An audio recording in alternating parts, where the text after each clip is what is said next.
L'intelligence artificielle s'impose dans notre quotidien et les universités n'échappent pas à cette norme. Assistants vocaux, moteurs de recherche, outils d'analyse, l'IA transforme les pratiques éducatives. À l'université Jean-Laurent-Guédé de Daloa, des outils comme ChatGPT sont devenus des compagnons d'études.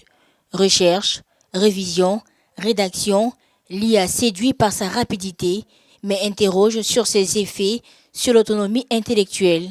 Je connais parfaitement l'IA. J'utilise ChatGPT.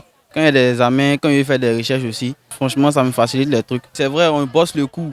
Mais quand tu vas sur l'IA, par exemple, tu exposes ton sujet, il te donne des réponses. Et puis bon, ça passe. Au moment où c'était sorti, je crois bien l'année dernière, j'utilisais, mais en tout cas, ça ne me donne pas l'occasion de réfléchir sur quelque chose. Donc, j'ai arrêté d'utiliser.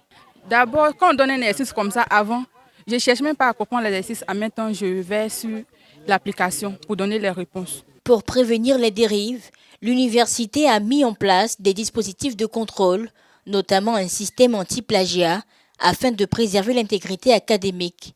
L'intelligence artificielle, il ne faut pas l'utiliser pour aller à la tricherie.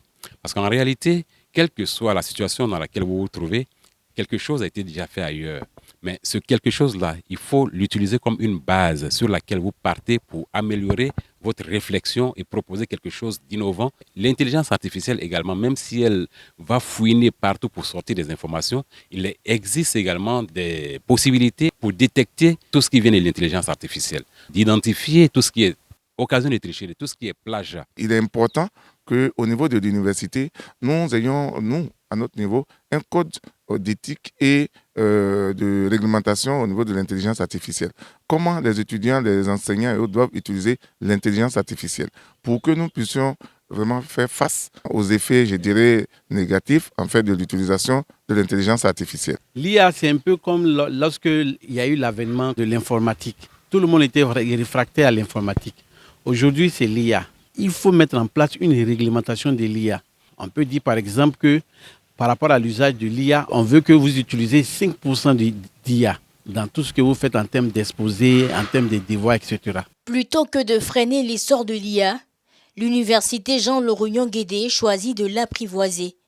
En formant des étudiants à en faire un allié sans renoncer à leur esprit critique, elle trace une voie pour l'avenir de l'éducation en Afrique. L'IA, bien encadrée, pourrait devenir le moteur d'une génération d'étudiants plus autonomes et mieux outillés pour affronter les défis du XXIe siècle.